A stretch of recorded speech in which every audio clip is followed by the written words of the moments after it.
phones, and to remind everybody that our meetings are shown every day on Channel 2 at 6 p.m. and midnight, and also available for YouTube. And we'll go ahead and place a call to order with the Pledge of Allegiance, followed by a silent prayer. I pledge allegiance to the flag of the United States of America, to the republic which stands, one nation, under God, indivisible, with liberty and justice for all.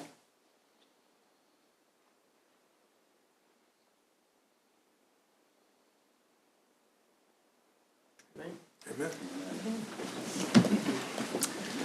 All right, old business first. We're going to start off with the minutes from February 27, 2024, regular meeting.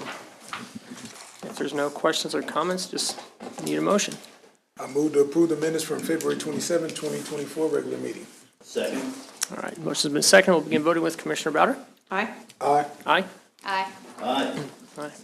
Motion passed 5-0. Second consideration ordinance, item 2, number 8236, special use permit of gas station use in North Neighborhood Redevelopment Overlay District at 300 North 4th Street. Mayor and Commission, as you know, changes to city ordinances require a first and second consideration. This first item requests a special use permit for a gas station at 300 North 4th Street. There have been no changes since the last reading, no public comment, and it was recommended for approval by the Planning Commission. Okay, thank you. Any comments? Oh, No. okay, just need a roll call vote. Go ahead. Aye. Aye. Aye. Aye. Aye. 5-0. Item 3, second consideration ordinance number 8237, special use permit 920 North 14th Street for two-family dwelling in R1 to 6 zoning district. This is also a second consideration ordinance for a two-family dwelling in R16 zoning. There have been no changes and no public comments since the last reading. Good. Okay, thank you for that. Any comments or suggestions? None? Aye. Aye. Aye. Aye. Aye. 5-0. Item 4, second consideration ordinance number 8238, development regulations text amendments. Yep. This item is part of the annual review of development regulations, just to ensure consistency with other city codes and regulations and general updates. There have been no changes and no comments since the last reading. Okay. Anything else here? All right. Commissioner Hengler? Aye. Roll call. Aye. Aye. Aye. Aye. 5-0. And item 5, second consideration ordinance number 8239, amending Chapter 2, Article 2 of the Leavenworth Code of Ordinances. This also is a second consideration. It's an update to Chapter 2 and establishes the annual process for commission leadership selection. There have been no changes since this came to the commission at February's first consideration. Okay. Again, if no comments, Commissioner Bowder? Aye. Aye. Aye. Aye. Aye. All right, 5-0. Good deal. Moving on to new business and public comment. Sarah, do we have anybody? We do. We have one, Mr. Daryl Spratt. Okay. I'd like to remind everybody if that no items mentioned tonight on public comment will actually be taken up for a vote in the meeting tonight. And if we could limit our comments to 2 to 3 minutes, that would be fantastic. If you could just state your name and address and come to the mic.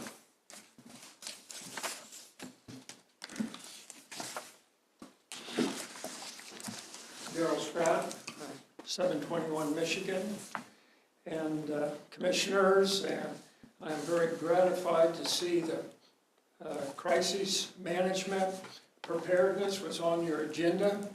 I have a couple thoughts I'd like to share with you and pose 2 questions.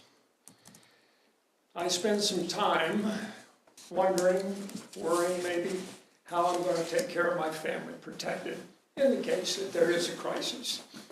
I do love my family, and I'd like to see them safe and well.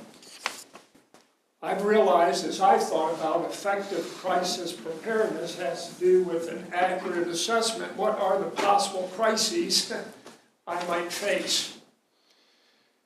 I grew up in the 60s, and we had 2 crises. One, some kind of a natural weather disaster, or an atomic attack. We knew where our civil defense shelters were. I don't know, maybe we need to think about that once again, but we haven't thought about it for a while.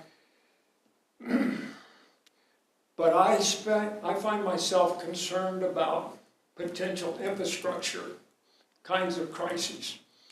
I read the headlines, I read about regional banks collapsing and people's life savings, or the stock and their retirement account collapsing, not being able to pay their mortgages, not being able to purchase things. I've read about power grid collapse. There are certain regions of this country that suffer brownouts. And when you don't have power, like Texas, you can't heat your home, the pipes freeze in the winter, and another crisis. Civil chaos. I read about rioting, looting, perhaps terrorism, I don't know. And I'm concerned. Now, I'm hoping Leavenworth is in the Midwest and nobody's even thought of these things, but I'm not sure we're immune. I have to say some of the drastic mandates shut down, locked out businesses and churches, and that creates a crisis. And they pose a serious danger to my family's well-being, and I kind of think there's other families in the community that could suffer. We found empty shelves when we needed necessities, and a whole host of things.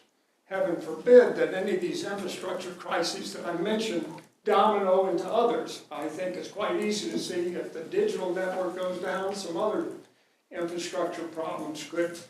We couldn't have this meeting because we couldn't record it. We can't speak on our, our mics, and can't look at our records because they're tied up in a digital format. First question. Do you have plans? What are your plans for infrastructure crises? Secondly, this recent AT&T outage was kind of an interesting test. I woke up one morning and I didn't have cell phone coverage. I live out in the county, don't have internet. Couldn't get a hold of anybody. And it wasn't until I got in my car and started driving around that I began to find out what's going on. I found out the magnitude is nationwide, affecting not only AT&T, but some of the other networks. I know my time's getting close. But I couldn't make a 911 call. I couldn't contact my wife, who's alone out in the county. And I didn't know what caused it, bad actor, human error, something else, and I didn't have any idea how long. And I started to get nervous. What do I need to do in case this is going to be prolonged? Well, fortunately, it was, less than 12 hours. So then I got online. I said, how do I get information? Appreciate that, Mr. Spratt. Yeah. And I found out I need to either call your number, but I don't have a cell phone, or I need to register to get a text from emergency management. Still don't have it. What are we going to do? Yep. Maybe we need to think about that radio announcement again. Okay. Thank you, Mr. Spratt. Appreciate that. Thank you, sir. Okay, Sarah, anyone else? Okay. All right, from there, we'll move on to general items. Item number 6, cancellation of taxable industrial revenue bond series 2021 luxury and import project. So the IRBs supported the expansion of luxury and imports. That project was started in 2020 and is now complete. This has been reviewed by the city's bond council. Staff recommends approving the certificate of termination, which closes the bond process. Okay. Will do. Any questions, comments? No. You Pretty guys all standard. right? Right. Yeah. Yeah. All right, cool. With that one, then we just need a motion. I move to approve the certificate of termination for the taxable industrial revenue bond, Series 2021, as presented. Second. All right, motion's been seconded. We'll begin voting with Commissioner Hengela. Aye. Aye. Aye. Aye. Aye. All right, motion passed 5-0. Item 7, consider cereal malt beverage license for Little Bar at 1431 10th Avenue. This item will be handled by Sarah Bodensteiner, our city clerk. Mr. Mayor and Commissioners, tonight before you is consideration of approving the issuance of a 2024 cereal malt beverage license for the Little Bar located at 1431 10th Avenue. Due to the recent passing of the previous owner, a new cereal malt beverage license is required. State statute does not allow it to be transferred. So the new owner, who's related to the previous owner, has submitted his application for the cereal malt beverage license. It has been reviewed and approved by the police department for issuance. So it is before you guys tonight for approval for an on-premise license. Okay. So nothing too different from last time, just. Correct. same Nothing okay. is changing outside of just ownership on the paperwork. Perfect, okay. Questions? I knew Mike Malik. It was sad to hear of his passing. Very sad. He's Grew up with him in North Leavenworth. very sad. Anyway, no, I support them continuing the Little Bar. Okay, then I just need a motion. I'll make a motion to approve the issuance of the 2024 on-premise consumption cereal malt beverage license for the Little Bar located at 1431 10th Avenue. Second. Motion's been second. We'll begin voting with Commissioner Bowder. Aye. Aye. Aye. Aye. All right, motion passed 5-0. Item 8, Finance Department Policy Updates and Grant Management Policy. City Finance Director Roberta Byer will handle this item. Hello. Mayor, Commissioners, I know you'll be relieved to know that I do not have an 85-slide presentation for I was getting a tonight. little PTSD for a minute. These are the other 8 policies. We went over the purchasing policy about a month ago, which there were quite a few substantive changes. These policies were reviewed by the Finance Department as a regular course. And there are very few changes. There were some formatting changes for ease of reading and be consistent between the policies. And there are a few changes that are notable, and I'm just going to review those quickly. On the budget policy, we did update it to include the revenue neutral rate hearing requirements, and we updated the timeline to meet the state's budget timeline requirements, which did change with the revenue neutral rate. On the budgetary reserve policy, we added a 30% reserve target for the general fund. Previously, there's a 16% minimum, so now we wish to be between the 16 and the 30. We did not have a reserve target for the refuse fund, which is one of those self-sustaining funds. So we added a 16% minimum reserve for the refuse fund with the 30% target.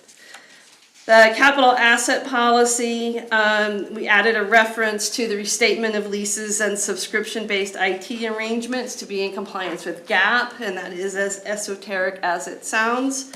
And we updated the approval amount in accordance with the updated purchasing policy. The debt management policy had no notable changes. The investment policy had no notable changes, though we did write a system of internal controls, and that has been reviewed by the city manager. The revenue control policy had a big old paragraph justifying itself, which I removed from the introduction. Other than that, the revenue control policy has not changed. The capital improvement planning and equipment policy was changed to include equipment replacement in the title. We updated the improvement amounts in accordance with the updated purchasing policy. I removed an excerpt from the budgetary reserve policy because the reference to that policy is sufficient.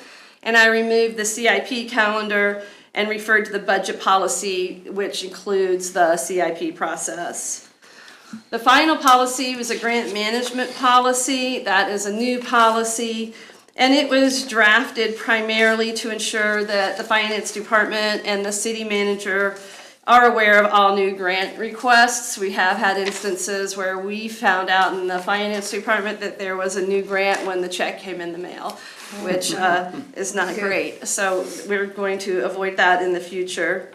In addition, the grant management policy does require city commission approval if a new grant has matching funds requirement over $50,000, and we created a fillable PDF form for that policy. And that really is it as far as the substantive changes. And staff recommends that the city commission approve the updated finance policy and the new grant management policy as presented. Do you have any questions? I don't, Roberta, you're very detailed as always, and I appreciate Thank you that. for cleaning all that up. You're welcome. Questions from anybody? No, this is pretty good. Okay. Straightforward, just need a motion then. I move to approve the updated finance policies and the new grant management policy to be effective as of this day, March 12th, 2024. Second. Motion's been seconded. We'll begin voting with Commissioner Hengula. Aye. Aye. Aye. Aye. Thank you. Passed by zero. Thanks, Roberta. All right, item 9, bids, contracts, and agreements. Consider award for bid for CDBG Sidewalk Improvements Project.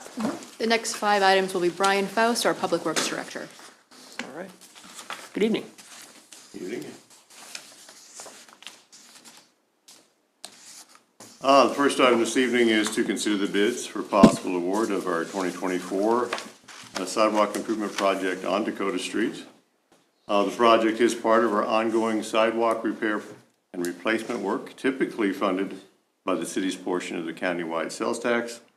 In addition to dedicated sidewalk funding, community development is providing CDBG funding for this project. For 2024, funding is available to complete a section of sidewalk shown on your screen. It's from 4th Street eastward to the Cheyenne Curve. CDBG funding is subject to federal regulations, and an environmental review and request for release of funds from HUD has been completed.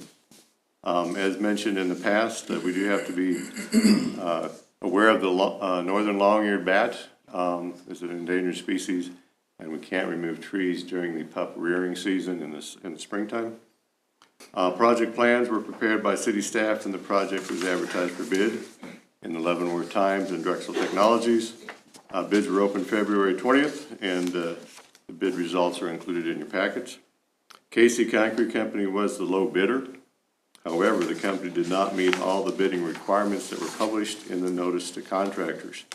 Therefore, we have moved to the second lowest bidder, Leavenworth Construction. They have met all bidding requirements and have done a number of projects for the city in the past and have done great work for the city. The sidewalk improvements are expected to begin no later than April 1st, with the completion within 30 calendar days. There are time frames for using this CDBG money. The project consists of new ADA ramps, sidewalks, curbs, and drive entrances along both the north and south side of Dakota Streets, again from 4th Street east to Cheyenne. City staff will do the inspection on the project. Total project cost is $69,415. We do have funding available in the amount of $73,816. So the CDBG funds will cover the cost of the entire project. So staff does recommend the commission approve the qualified low bid submitted by Leavenworth Construction in the amount of $69,415. Be happy to answer any questions you may have.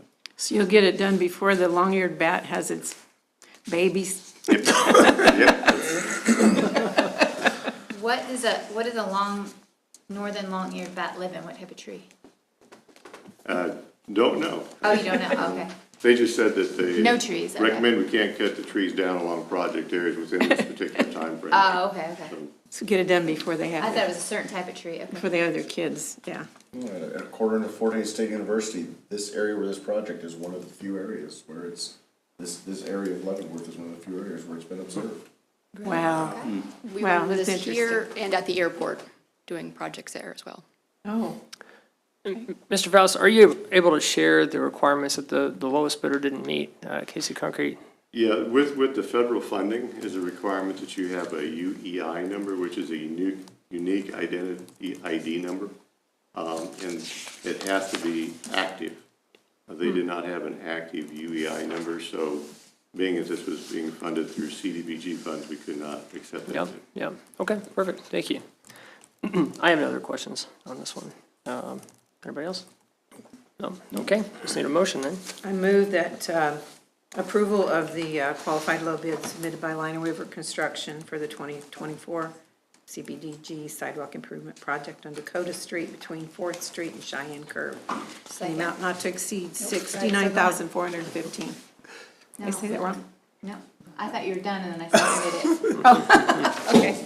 No, that's cool. Been seconded. We'll go ahead and begin voting with Commissioner Bowder.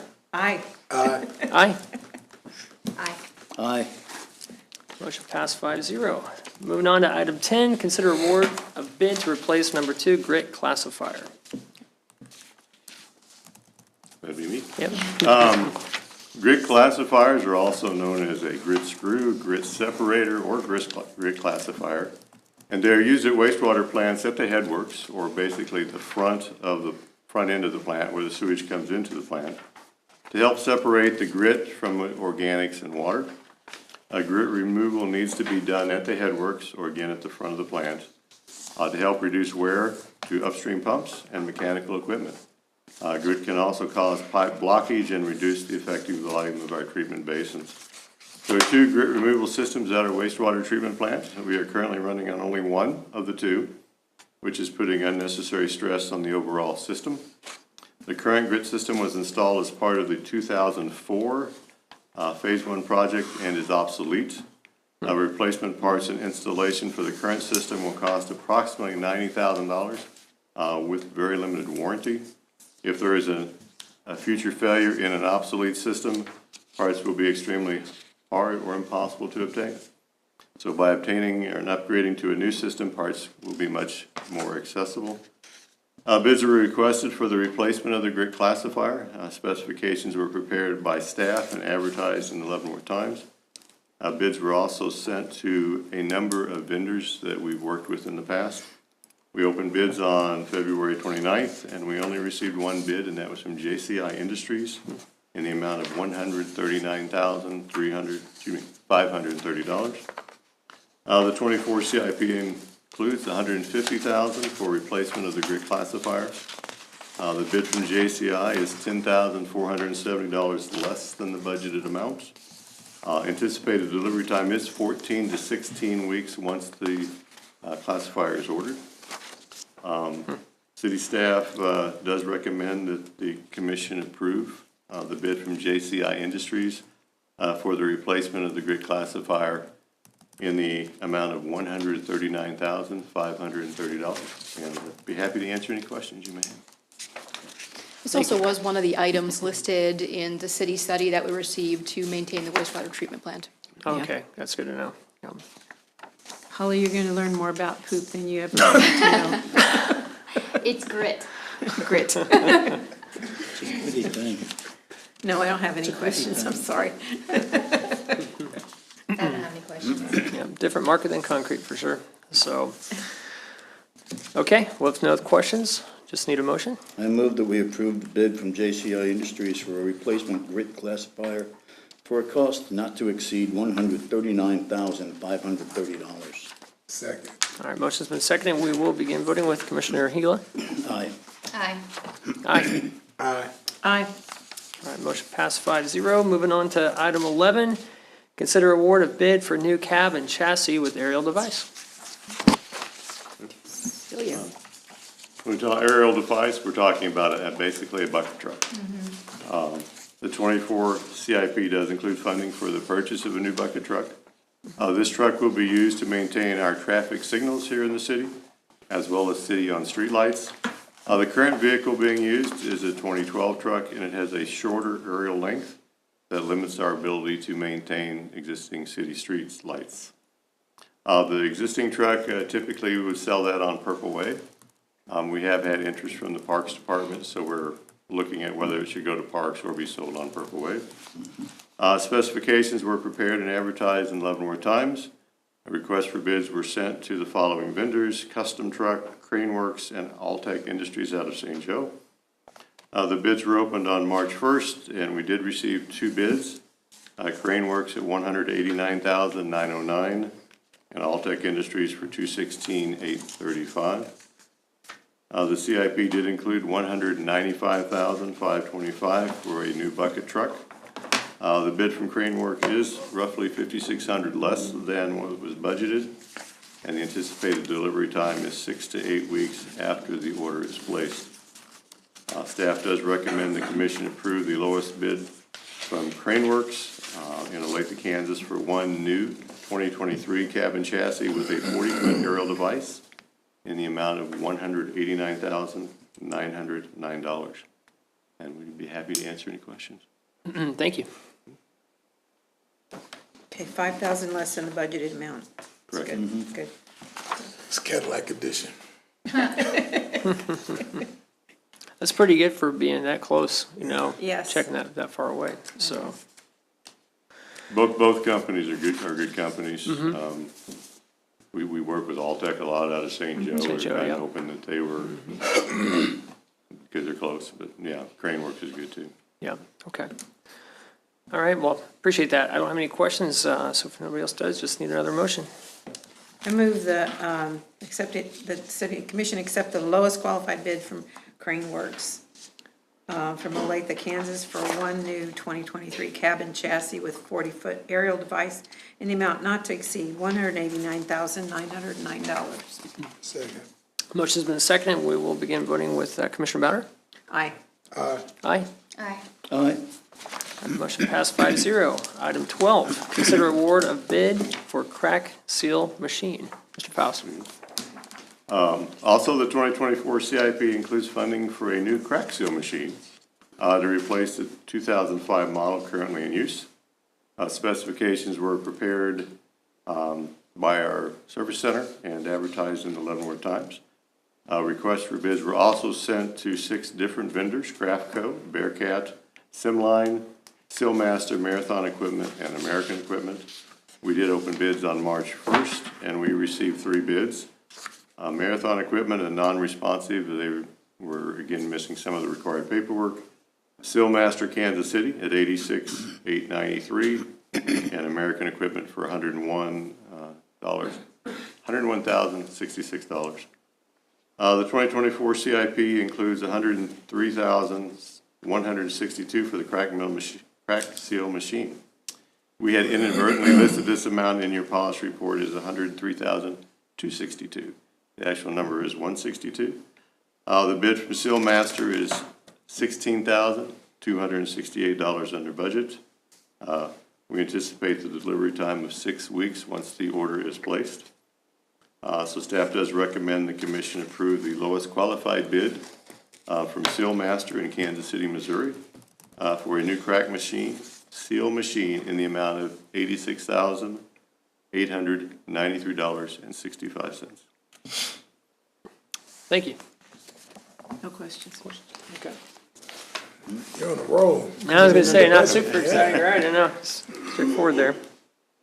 Okay, and I have no questions either. So with that, we'll just need a motion. I move that the city commission accept the lowest qualified bid from Sealmaster for a new crack seal machine in the amount not to exceed $86,893.65. Second. Motion's been seconded. We'll begin voting with Commissioner Gila. Aye. Aye. Aye. Aye. Aye. All right, motion passed 5-0. Item 13, consider award of bid for 2024 pavement management program mill and overlay project.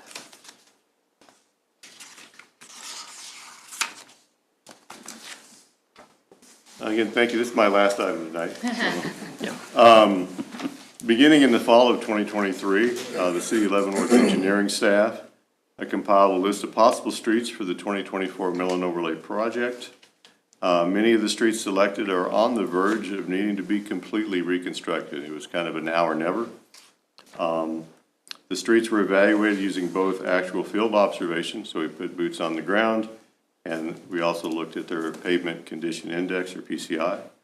Based on this evaluation, a final list of streets was determined for 2024 for our mill and overlay project. The past couple of years, we've done some seal coats, whether that's been a pressure pave, granite seal, or microsurfacing. This year, based on the results of the last couple of years with microsurfacing, staff has not been that pleased with the results. We felt it important this year to do mill and overlay and concentrate on that. In previous years, both general obligation bonds and sales tax were used to fund street maintenance program. For 2024, the City Commission authorized the use of sales tax for the annual pavement management program. And this does include mostly streets, but it also does include one parking lot. The mill and overlay program includes the streets highlighted on the map. We try to get all around the city. A continuation of what we did last year, we did Shawnee from 10th to 15th. We're going to complete Shawnee from 15th to 20th. If anybody drives Shrine Park, you know that that's in pretty rough condition. We're doing Shrine Park from Limit all the way south. We do have a few pictures. This Kiowa. Yeah. Fairly rough. This is 7th Street. This is Shrine Park as of this morning. And then this would be the parking lot that we're doing a mill and overlay on, up on 4th and Kiowa. When we bid it based on the bid prices received in 2023. This was our estimate. We did include 3 alternates that could be added if the base bid came in under the engineer's estimate. 2 of those were sections of Shrine Park and 1 was a section of Broadway. We opened the bids, and the low bid was from Little Joe Asphalt for the base of $1,416,746. With that, we were able to add the 3 alternates so we could complete Shrine Park all the way and also do a section of Broadway.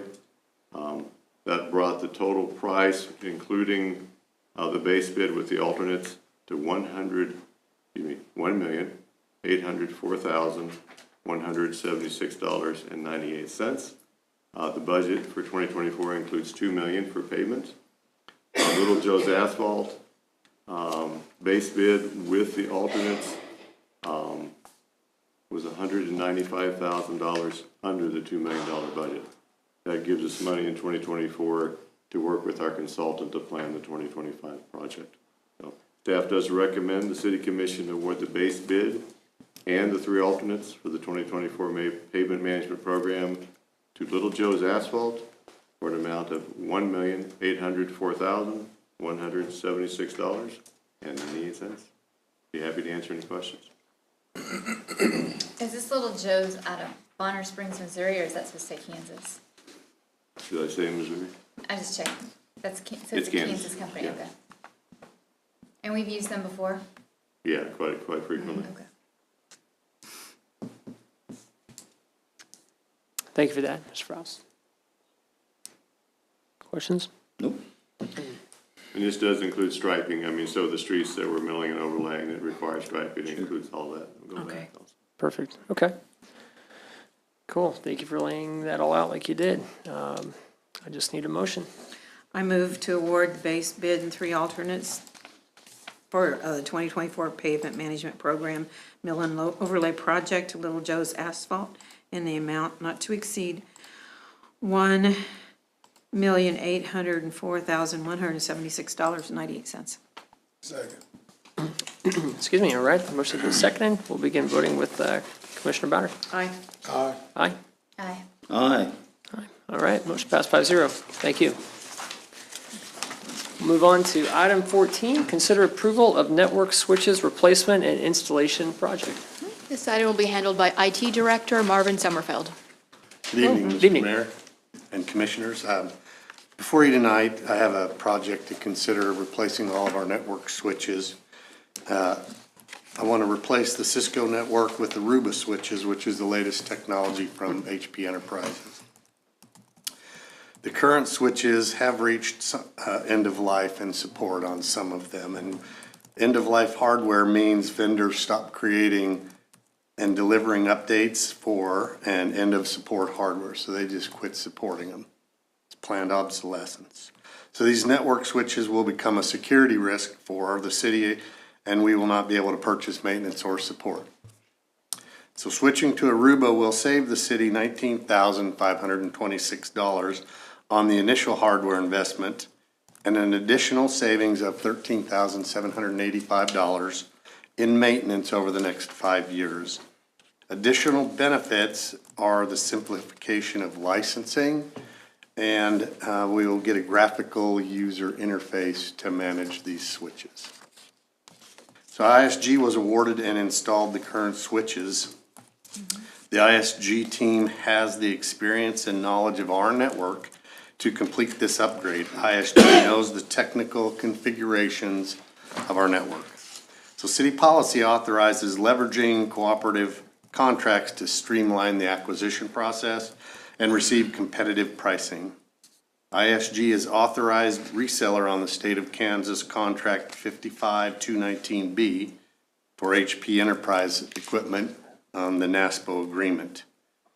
This is a complex upgrade. It's replacing every switch on our network and will benefit from ISG's knowledge and experience with our network to make informed decision regarding the implementation and work with toward a seamless integration and replacing these switches. Completing this project will allow us to increase bandwidth in between City Hall and the Justice Center, and so this switch project must be completed before the sand project that we'll talk about next. Commission approved $86,000 for this CIP project in 2023. NASPO pricing came in at $105,907.98. The balance of $19,907.98 will be funded by reserves in the CIP sales tax fund. So staff recommends that the City Commission approve the 23 project, partner with ISG, and replace our network switches in the amount of $105,907.98. A lot of words, I'll stand for questions. When was the last time this was done, that these switches were 5 and 6 years ago. years ago? Okay, it's probably in here, I didn't remember that. And will there be downtime and, to install There will these? have to be downtime because we'll be pulling one switch out of a rack and replacing it with another one. But we'll work evenings and around busy schedules to make this happen. Okay, thank you. Mr. Mr. Summerfield, Go ahead. I'm sorry, go ahead. You said the current ones, the Cisco ones, are nearing the end of their life, end of support. How long will it be before these new ones are approaching end of life, end of support? 5 to 6 years. They haven't announced the end of life yet on these new switches, but that's something they'll do in a couple of years. Right after we buy it. Right after we buy it. Yeah. Mr. Summerfield, your note says right here it was approved in the 2023 budget, so about a year and a half ago. Is that Yes. right? Okay. Was the biggest difference, do you think, in the estimate more labor from the ISG company, or was it actually in the hardware cost itself? Hardware costs have gone up considerable. Okay. Yeah, I can say I was part of putting that CIP request together, working with IT, and that was based on the quotes we had at the time. So you can see even in a year and a half, how some of those prices have changed. Yeah. Okay. I appreciate that. Thank you. And we have the 19,000 to cover in the CIP fund to cover this? Correct. The additional funds will come out of the CIP sales tax fund reserves. Okay. So on asphalt and other items, we were able to do more, and Save some on money. IT, we're just feeling the impact of prices. Yep. Totally get it. That along coming with the new update from the feds today on what inflation's doing, so still right on line. I don't have any other questions. Anybody else does? So I just need a motion on that. I move that we approve the 2023 project, partner with ISG, and replace network switches in the amount of $105,907.98. Second. All right, motion's been seconded. We'll begin voting with Commissioner Hinkle. Aye. Aye. Aye. Aye. Aye. All right, motion passed 5-0. Moving on to item 15. Consider approval of storage area network SAN replacement project. The IT department is seeking to replace our Nimble SAN, which is a storage area network, so we can get into really complex things tonight. The SAN hosts our servers, and I'm replacing a Nimble with its big brother, the Electra. They've rebranded, so we're replacing like hardware. The Electra is the latest technology from HPE. So a SAN is a highly efficient, organized service for storing all of our virtual servers and data. The SAN combines servers and hard drives and network switches, software, and services. So the SAN is the hard drive and servers for all of our city applications. The current Nimble storage are reaching end of life and support. And that means vendors, again, are going to stop creating hardware and patches for this hardware. That becomes a security risk for the city. ISG was awarded and installed the current SAN, and the ISG team has the experience and the knowledge of our implementation to complete this upgrade. ISG knows the technical configurations of this system. So city policy authorizes leveraging cooperative contracts to streamline the acquisition process and receive competitive pricing. ISG is authorized reseller on the state of Canada's contract 55219B for HP Enterprise on the NASPO agreement. So this is a complicated upgrade that we will benefit from ISG's knowledge and experience with our network to make informed decisions regarding implementation and work toward a seamless integration and replacement of this hardware. The beauty of this is we should not have any downtime. The magic of virtual servers is we can build a new one and just what I call squirt servers, migrate them to the new storage system and not experience any downtime. The commission approved $400,000 for this CIP project in the 2024 budget. The NASPO contract pricing is $448,122.98. The balance of $48,122.98 will be funded by reserves again in the CIP sales tax fund. Staff recommends the commission approve the 24 project to partner with ISG and replace our SAN, the storage area network, in the amount of $448,122.98. And if I can help restate what I think Marvin did so well is we need storage for our software to function. So all of our applications, our Munis finance system, city clerks permitting software, all of that requires storage for the actual operations. Wait, what would that mean for like additional layers of hardening or anything like that? You know, from a security standpoint, is this we're going to see something noticeably different at all, or anything you can share on that? We'll have additional encryption on the back end. You won't notice anything, but it will bring more encryption and newer servers that will be, the host servers will be hardened. Okay. Thank you. Good. Technology's expensive. Well, and I don't think know we can go competitive bid on this, can we? Because it's like, didn't they create the system? And on the NASPO contracts, that is competitive bidding. Okay, The state then State goes of out Kansas. and works with all these vendors to get the Through best state. pricing. Right, and then Through the state of you get that Kansas, scale okay. then. yeah, With got that it. larger contract to get the. Okay, Okay. all Okay. right. I guess just one question I've got, because I remember this a couple years ago too. I think when we were talking about ISG, I understand the value of having somebody that knows your network inside and out and everything like that. Is there anything we could do down the road to look at other options that we might have, outside of ISG? The thing that comes to mind is staffing. If we had staff on-prem that was able to learn those systems, but right now, IT's lean and mean. So we just do not have the expertise of that. No, and I didn't mean just outside of ISG, period, any other companies or anything like that, so. I can certainly look in the future for other options. There are many different options. I have used the SAN and installed one with a different vendor. So I know this hardware is really good stuff. But we will certainly look in the future of how to find additional vendors with this. Sure. And I think we do, we consider all of our options when we do purchasing of these dollar amounts. We're talking, a $400,000 investment.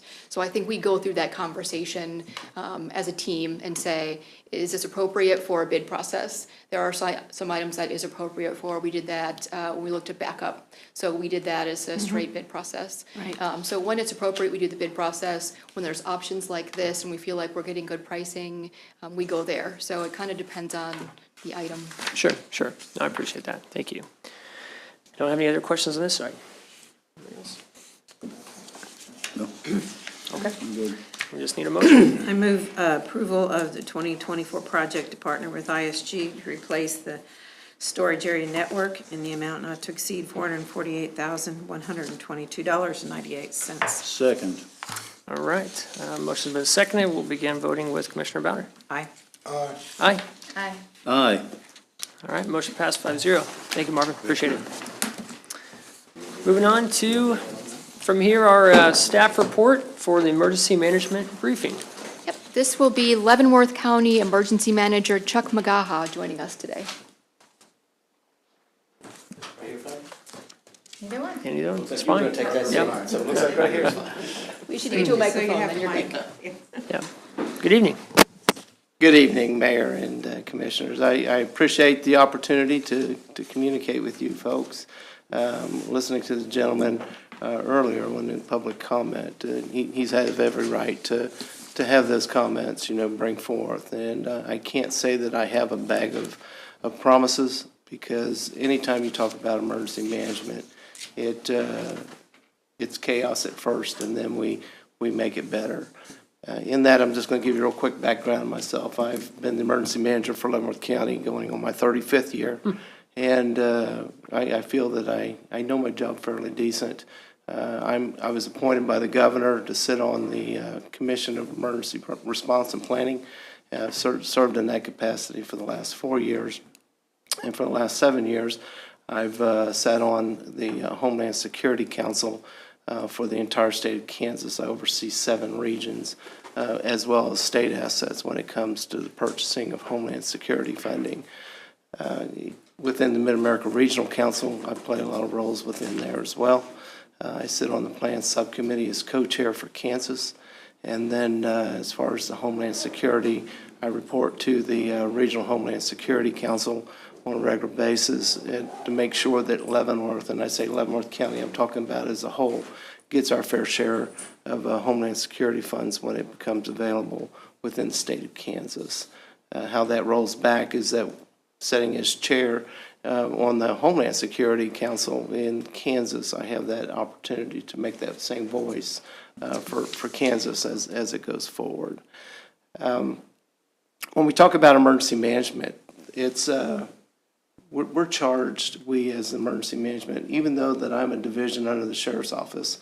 In 2018, I was moved to emergency management, moved to the Sheriff's Office to lessen the impact within the smaller departments within the county. And it only made sense. It was probably one of the best moves that happened for myself, because I went from an office of 2 to an office of 142. And I was very appreciative of that. I have an office of 3, counting myself. I have an emergency planner and exercise assistant, and then I have a deputy that serves in my shoes when I'm not present. And then I have 50 volunteers, which I graciously thank on a day-to-day basis, which helps us on severe weather communications, and you name it, they're there at every beck and call. But we're charged with the planning of emergency operations plans. And understand that the emergency operations plan, when it comes to Leavenworth City, you're just as much as part of the county's emergency operations plan as the city of Easton, Linwood, Tonganoxie, Lansing, and Basehor, as well as the unincorporated areas. The state of Kansas only recognizes the county's emergency operations plan, which is the sole responsibility of the Board of County Commissioners. The Board of County Commissioners appoint or assign that responsibility over to the emergency manager to see that those tasks are done, and to make sure that we build our plan so it's inclusive for all jurisdictions. Now, you notice I left out Fort Leavenworth, and it wasn't intentional. It's because Fort Leavenworth has their own, on the federal aspect of it, that we play with the Fort Leavenworth on a regular basis, and we're up there once a month at least, communicating and coordinating with Fort Leavenworth. But on the city standpoint, you know, I know your department heads, you know, and I don't know them just because I met them at an incident. I make it forth that I go out and I meet with Penny, and I meet with Paul, and I meet with Brian, and the list goes on and on. So when the chaos gets crazy, they know the responsibilities and roles within emergency management. Now, in saying that, I know when I was communicating with your administrator, Paul, he asked if the city needed to have an emergency operations plan. As I said at the very beginning, the state of Kansas only recognizes the county's emergency operations plan. It does not mean that the city does not need an emergency operations plan, but it's something that it might be considered, you know, in the future. And when I say that, I'm not trying to give you more work by no means. We would be there by their beck and call, because whatever the city decides that they want within their emergency operations plan, it has to marry into the county's emergency operations plan. Understand that the Leavenworth City has a mutual aid agreement with every city in the state of Kansas. So for me to get a resource, I'm a big resource catalog, if you will. You don't have to have a written mutual aid agreement for fire, law enforcement, public works, whatever it might be, even staffing. I can pick up the phone, get that mutual aid request sent out, and fill those gaps and needs that we have within the city in the event of a disaster. The only way you can get out of the statute, the way it's written, it's called Emergency Management Compact Assistance Law, is that you have to write a letter to the governor opting out. That is yet to happen in the state of Kansas. It'd be silly to do that. So that's a big plus for Kansas. That came as a result of Greensburg, Kansas, when y'all come. You know, I spent 21 days in Greensburg in trying to make a recovery process from them. And I've been deployed to other areas of the state of Kansas to help them get back on their feet. So when we look at, in as far as family preparedness, we only have control of what's out at arm's length. Once it gets beyond that, we are relying on other individuals or other organizations or other corporations to do that for us. So the best way we can prepare is to understand what's going on. The gentleman was speaking of the AT&T failure. That failure, we were in a communication meeting here 2 weeks ago, and the AT&T outage for AT&T proper was only 1 hour. Once they got that hour up, it took them almost 6 hours because everybody was overloading the system all at one time. And that's where the downfall. They're working on that so that doesn't happen again. The same situation happened with T-Mobile here not too long ago. Matter of fact, it was 2 weeks ago. But again, we don't have the ability to work. Was it a hacker? I don't know. I don't know what the circumstances was, or was it a human error. But we had to look at that as a learning point of what we can do for communications. And have we reached that point yet? No, I can tell you right now. But family preparedness is huge. And when we talk about family preparedness, is how prepared is your family? How prepared is your business? How prepared is your facility? And we can help with that, you know, when moving forward. When we look at all the different aspects of life and how it happens, it's cyber. You know, I just heard your IT gentleman speaking here, and that's a huge dollar amount to bite off on. But we have to do it because hackers get into our SCADA system, whether it's water or whether it's wastewater or telephone.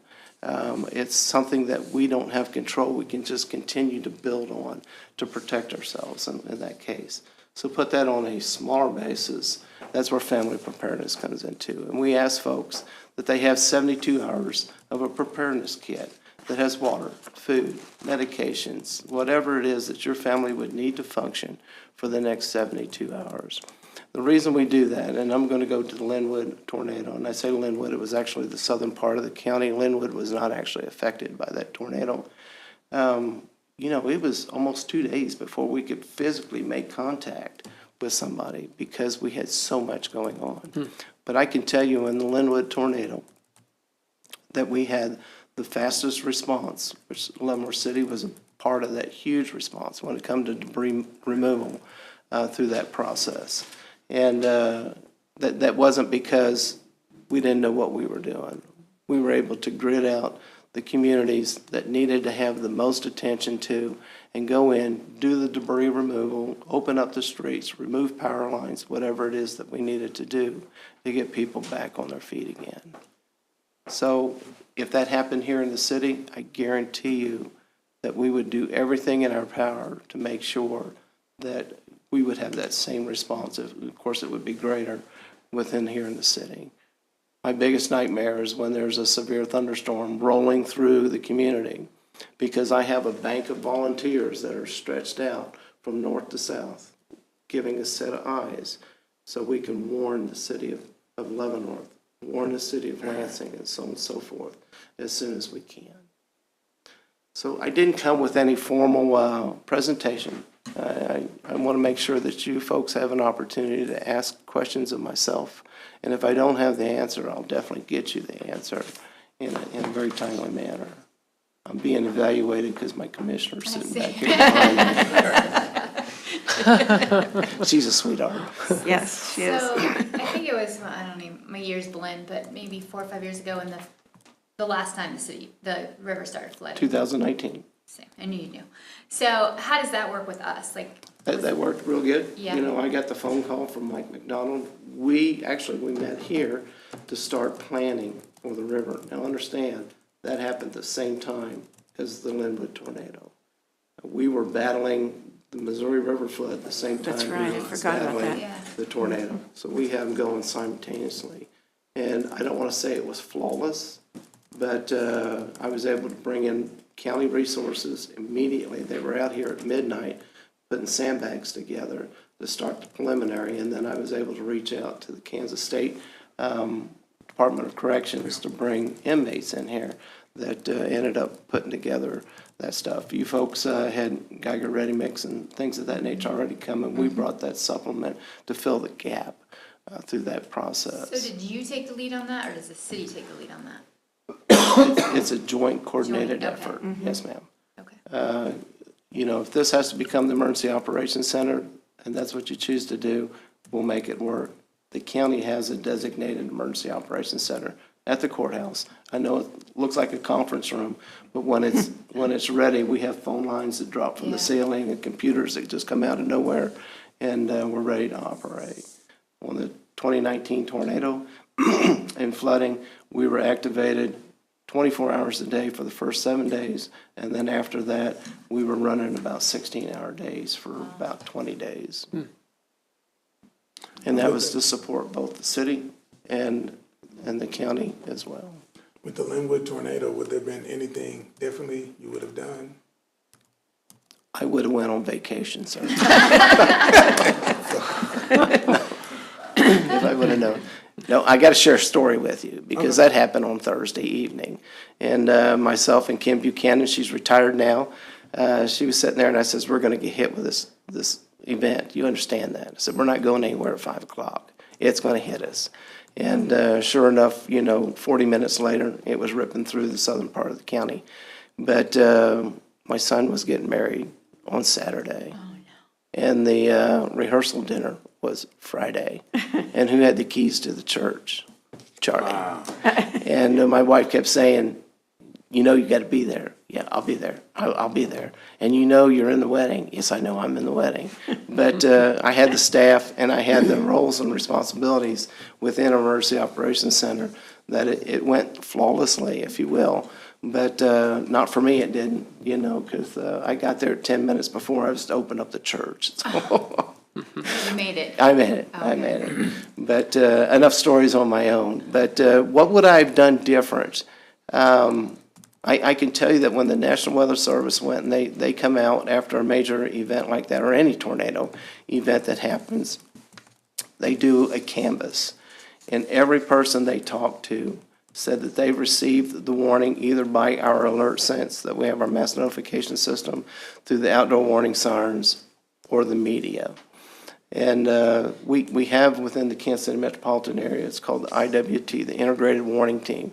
And it's made up of all the major news channels, it's made up of the emergency managers, and it's made up of the National Weather Service folks. We get together twice a year and we discuss what can we do better, what can we not. And one of the things is to be consistent. And when I say be consistent, whether it's Johnny Rollins flying in the air or whether it's Gary Lezak on the TV, every one of those news meteorologists were saying the same exact thing. So there was no discrepancy. They didn't care if they were getting more of the bite of TV or not. It was strictly, let's save people. I think the only thing that I would have done is come up with a better sheltering process within the city of Linwood. Not that the shelter would have served people, but we had a school that had closed, the Base Linwood School, which was on our list, and then the community center that was down there was being refurbished. So we made it work, and but that was probably one of the biggest things, just somewhere where people can come for reunification, where people can come for a one-stop shop to help them get back on their feet. But as it was, and I'm not patting myself on the back, but I'm patting myself on the back, in 2 weeks, we had recovery well on the way, that those people were not asking for assistance, on a regular basis. Good job. Good job. Well, I know that being part of, I know Leavenworth is part of the response team, as is the hospitals and EMTs. Everybody is a part of that. But I think I asked Paul several months ago, what do we do if City Hall blows up? What do we do here? And I knew we were part of that response team, so I'm glad that, he brought you in to come and speak to us tonight and explain that to us, how we as a Sure, Commissioner, community. and speaking of that, if something happens to this facility, and I'm a real advocate about continuity of operations. The county has a continuity of operations plan. We know where we're going to go, in the event of a system. Not everybody might know, but we can direct them where to go. I would highly, and I spoke to Paul about this already, and I've given him the template on how to build a continuity of operations plan within the city here.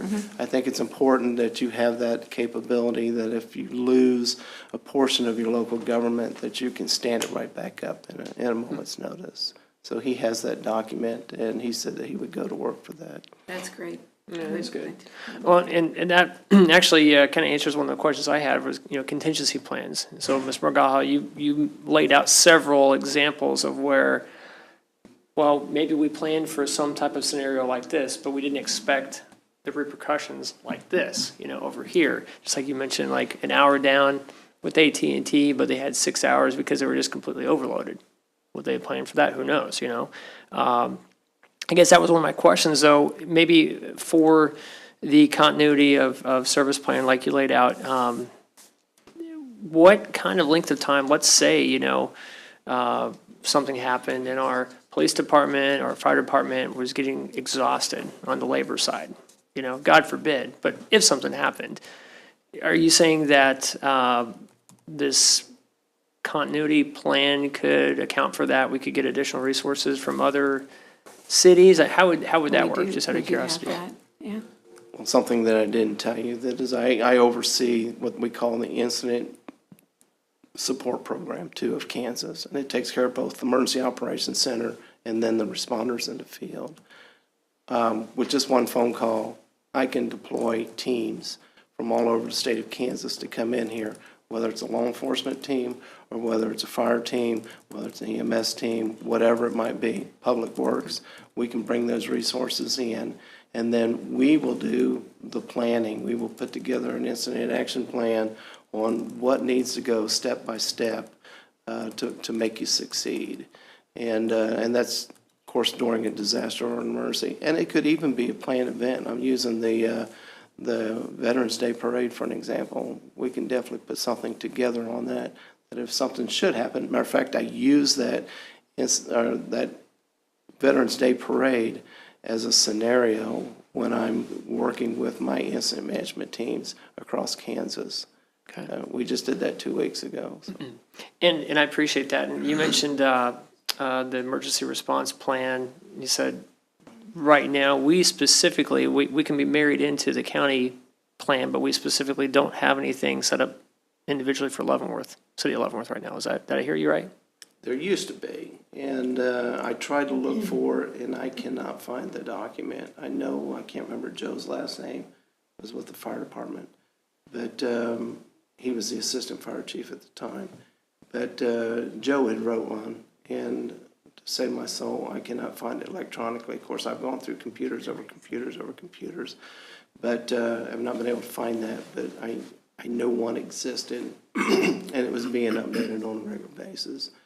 I can provide, again, I say a template, I'm not a template type of guy, but it's definitely a starting block for the folks. And understand that if the disaster happens within the city of Leavenworth, you guys can declare a disaster, okay, amongst your city, which would open up, you know, your rights and your ordinances and things of this nature that you can work on up to 7 days. Now, if it gets, this is just talking about the jurisdictional boundaries of Leavenworth, that is just using your resources. If you need more resources, we have to push that up to the Board of County Commissioners, have the authority to declare a disaster for Leavenworth County. Gotcha. And that's all jurisdictions within Leavenworth County.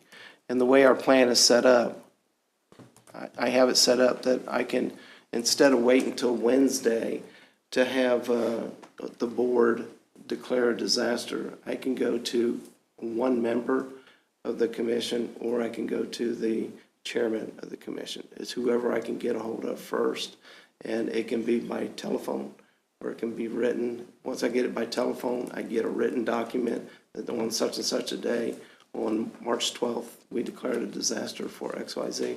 But we usually include all jurisdictional boundaries, because that ripple effect that you had spoke, kind of like throwing a rock in a pond, you know, you're going to get those ripples that go out. It's going to affect somebody on the outside of the city for sure. Yeah. Well, I appreciate that. So I don't want to speak for anybody, since we had a plan and maybe there's a gap now that we don't. Is that something we can? The status of the plan and give the commission an update. If we could, that'd be great, you know. Any And we're updated- more than willing to sit with you folks and within your planning team to build that, you know, plan so it's specific for Leavenworth City. That would be fantastic, yeah. I mean, is that cool with everybody else? So. Yes. Mr. McGay, earlier you mentioned the fort, they fall under federal jurisdiction. They have their own plans and such. And I know they've got a very capable emergency operations center. Are they included in any mutual aid plans with the city of Leavenworth or the county of Leavenworth?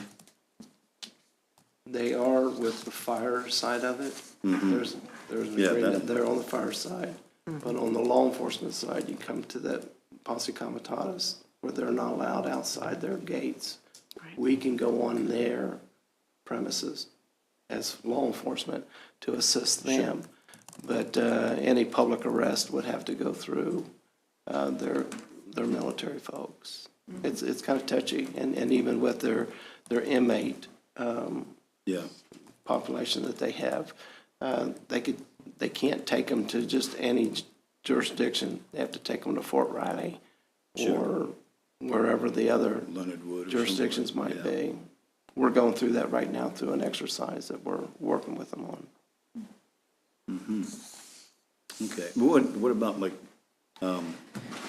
for disasters? You know, like the what's it called? The tornado came through. Lots of property damage, stuff all over the place. Can they work with the city or work with the county? They would, if it's a life or death situation, they would be Okay. able to come off and help us. And it's a fine line on that life or death. I could say, well, we think somebody's going to get hurt really bad. They all come. Yeah. So we have access to their public works folks, you know, just the same as mutual aid. And it would be within the city. I can tell you that when we had the tornado down south in 2019, excluding the fort, I had every jurisdiction within Leavenworth County, they're helping with Public Works. Plus I had Public Works from Douglas County, which was also hit by the tornado. I had it from Jefferson County, I had it from Wyandotte County and Johnson County.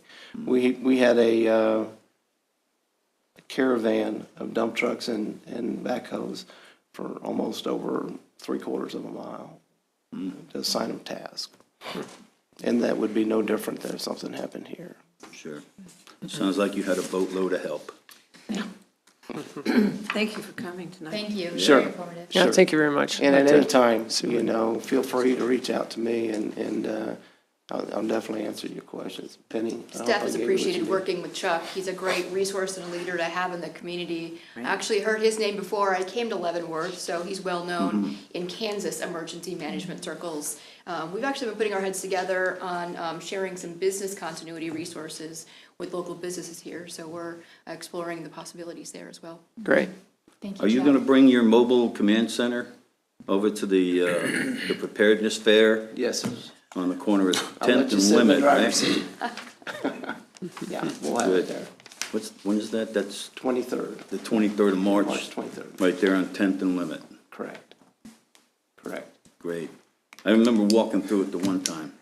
You've got it set up. Thank you. That's for sure. Thank you. Thank you, Mr. McGaha. Appreciate it. Commissioners, we appreciate it. Thank you so much. Thank you. All right, we will go ahead and move into our consent agenda tonight.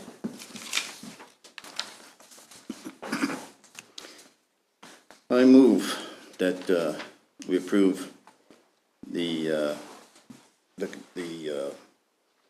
consent agenda in the amount of $1,507,251.40 for the period of February 23rd, 2024 through March 7th, 2023. Net amount for the payroll, number 4, is effective February 23rd, 2024, in the amount of $406,035.97. Includes police and fire pension in the amount of $7,491.38. Second. All right, we'll begin voting with Commissioner Bowder. Aye. Aye? Aye. All right, Wait for me, yes. motion passed 5-0. And now we're going to go ahead and move into executive session. So what's that? Do that first? Yeah, that sounds good. Yeah, go around the table first. Taller, do you have any I don't have anything tonight. questions? All right, cool. Ed? Any No, comments the tonight? St. Patrick's Day Parade is coming up. It starts on, 12 o'clock, I think, on Sunday. 1 Or o'clock. is it believe 1 it's o'clock? 1. 1 o'clock on Sunday, and y'all come out and watch. It's a grand old time. I don't have anything. Unfortunately, I will not be at the parade. My daughter has a performance at 1 o'clock at the Coterie Theater, so I'm gonna miss it. Apparently they celebrate on a different day in Kansas City, but, so, everybody have fun and be safe, and, love seeing Leavenworth Green today. You want to talk about that, or you want me to? Go ahead. Okay.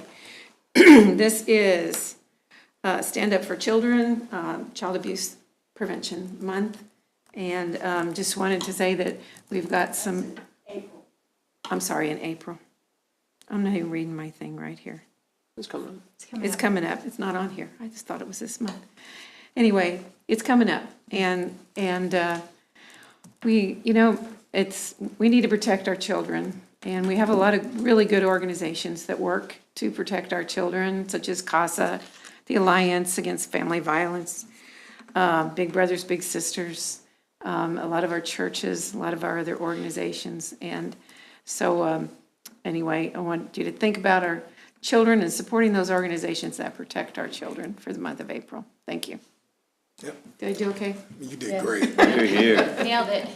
Yeah, it's Child Abuse Prevention Month every month. That's a great job. God bless, have a great week, and happy St. Patrick's Day. Thank you. The same here. God bless, and we will see you all next week after our executive session here. And with that, I'd like to go ahead and move that the City Commission recess into executive session for a period of 15 minutes for the purpose of discussing security measures pursuant to the discussion of matters relating to security measures that protect the public body or agency, public building, or facility, or the information system of a public body or agency, exception per KSA 75-4319B12C. The City Commission, Assistant City Manager, and Director of Information Technology will be present. The open meeting will resume in the City Commission chambers at, 7:29 PM. And I just need to, Second. Yeah. all right, well, we have voted with Commissioner Hengler. Aye. Aye. Aye. Aye. Aye. All right.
Oh, yeah, we gotta, Okay, all right. Okay, welcome back, everyone. We, at this time, would like to entertain a motion to end the executive session we were just in. So moved. second. All right, all in favor? Aye. Aye. All right, and with that, we just need a motion to close. So moved. Second. All in favor? Aye. Aye. Aye.